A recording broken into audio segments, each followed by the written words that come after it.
Canon just released a firmware update for their Canon C70, their entry-level cinema camera. I know what you're thinking. Well, wait a minute, Simon. The Canon R5C is now their entry-level cinema camera. It's priced less than the C70.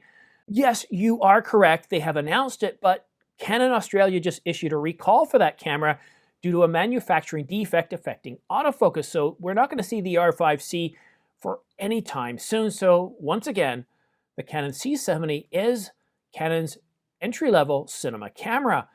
And they just issued firmware update 1.0.3.1, and it adds some much needed capabilities. And for some of you, this is a really huge update. It adds Cinema Raw Light 12-bit recording to the Canon C70 in 4K DCI and 2K up to 59 frames per second. And this really is a big deal. Back when the R5C was announced, it was teased by Canon that we would be seeing Cinema Raw Light 12-bit in the Canon C70, and that's what firmware 1.0.3.1 gives us. So that's internal RAW recording, DCI 4K and RAW LT up to 59 frames per second. Specifically, the Super 35 mode with no crop, that's 4096 by 2160, Cinema Raw Light ST at up to 29.97 frames per second, or Cinema Raw Light LT up to 59.94 frames per second.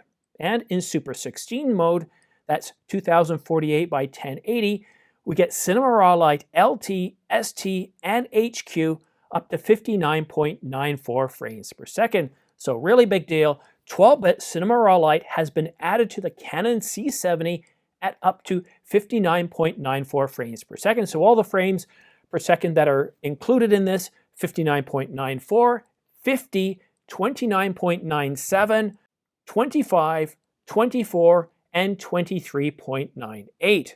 And it also adds stop motion and time-lapse modes. So this is a really big update. This is a very exciting update, and it's available for download now from Canon USA, Canon UK, Canon Australia, and etc. So a very big deal. What surprises me about this firmware update is that it's a 1.0.3.1. Usually when you go to 4 places on a version, it usually indicates that it's a rather insignificant update. This is a huge update. This is a big deal to add Cinema Raw Light in 4K DCI up to 59 frames per second. That's a really big deal. This should be firmware version 2.0 or 1.2 at the very least, but 1.0.3.1. When I first saw the firmware update come across my desk, I thought, okay, it's a minor one. They're going to tweak the autofocus in one particular mode and that's it. No, this is a really big update. So that's really, really exciting news. As expected, Sony announced the 16 to 35mm f4 lens yesterday.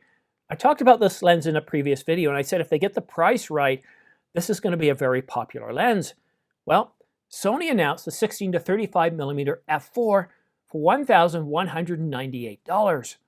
That's an amazing price. Even in a day and age like today, to get a lens for right around $1,000 is considered good value. Yes, I know there are pancake lenses that go for less than that, but for 16 to 35mm, that's really good. Canon makes a 15 to 35mm f2.8, and I've had this lens. It's an incredible lens. The clarity from the center to the edges throughout the entire focal range is amazing.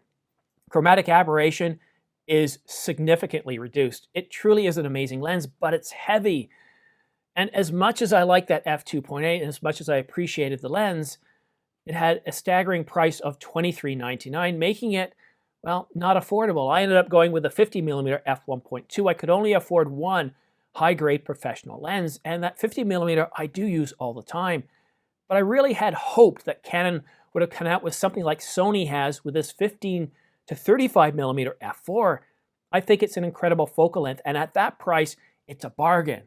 Granted, as I said in my previous video, if you're going to be shooting in low light, or even in the summertime as the sun rises or sun sets, or if you're in a forest that has a pretty thick canopy, the f4 is going to be a bit of a challenge. You are going to get some noise.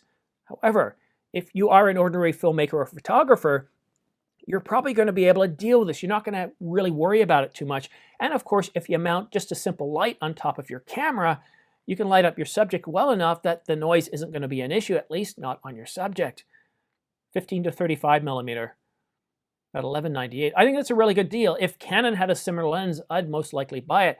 Now, I am spoiled a little bit because I do like to shoot in low light situations, and I do like being able to open a lens all the way up to f1.2, f1.8, f2, f2.8. I think it's really, really good. But, you know, many of us can't afford to spend $2,300 US on a lens. And I love seeing these creative, imaginative lens, the innovation to be able to produce a 16 to 35 millimeter f4 throughout the focal range and deliver it at a price of $11.98. I think it's a really terrific price. If you're a Sony user, are you interested in this lens? Are you going to be buying this lens? Have you already pre-ordered this lens? And also let me know, what are your favorite focal lens? For me, the 50 millimeter f1.2, I use this all the time. I use this in my studio, and I think the f-stop, what do I have it? It's around 2.5. So you can see where I like to open things up. And yes, I do have things well lit, but the reason why I use something like f2 and not f4 or higher, I would have to raise up the brightness of these lights. But these guys here, these accent lights, the problem with them is when I raise them up, the battery life almost falls off like this. I've got them set to where they'll last up to about 2 hours, and that's the brightness they're at. So if I adjust the f-stop and bring it up higher, I have to bring up these lights, but then the background, the lights just can't keep up. So it's like baking a cake. You can change one ingredient, but it affects something else. Or a better analogy would be it's like taking a photo. You can adjust the ISO, but that'll affect the f-stop and the shutter. And it's a triangle. You can't affect one thing in isolation without affecting others. So I love the 50 millimeter f1.2, and I love shooting with this in low light. It is my go-to lens if I'm in the forest, if I'm in low light situations, or for my studio. But for general purpose, I love that 24 to 105, another focal length that Sony has, that Canon and Nikon have. I think 24 to 105 at a constant f4 is an incredible general purpose travel lens. But then we get into other lenses like 100 millimeters or 85 millimeters, 35, 20, or even 24. And these are the type of focal lengths where I really like a prime. I like the quality of a prime. I like how it forces me to be a real photographer or videographer. If I want to get in closer to the subject, well, I have to walk closer. I don't cheat with that zoom. And I think it also helps a lot of novice photographers or videographers. Primes force you to frame properly by walking up to or walking back from your subject. And I really, really like that about primes. But outside of those focal lengths, I love super telephotos. I've got the 800 millimeter here, and the focus is a little bit slow. And Nikon just announced their 800 millimeter is going to be available for sale very shortly, and I'm looking forward to that as well. And yes, I do love the L series. I do love professional grade, the GM lenses, the 100 to 400, 100 to 500. But as you start to get into the higher price of these lenses, they become very unaffordable to the ordinary filmmaker or even myself, because while I enjoy this, spending $15,000 or $20,000 on the more professional grade, I have no business case for that. I just enjoy 800 millimeters. I love putting a 2x extender on it. I love shooting wildlife. I love shooting the planets. It's a lot of fun. And I'm willing to spend $1,000 on that fun. But 2, 3, or even more thousands of dollars for a lens, it's hard to justify. It's easy to get one lens and say, like the 50 millimeter, I really love this lens, and I'm going to put the money forward. But for many of us ordinary filmmakers and photographers, outside of that one lens we put our money on, the rest, like Sony did with the 16 to 35 millimeter f4 at $11.98, I think it's a gold win. I think they'll sell many, many of those lenses. I think it's a terrific lens. But let me know what you think in the comments section down below. But that's it for now. Thank you so much for watching. We'll see you again soon.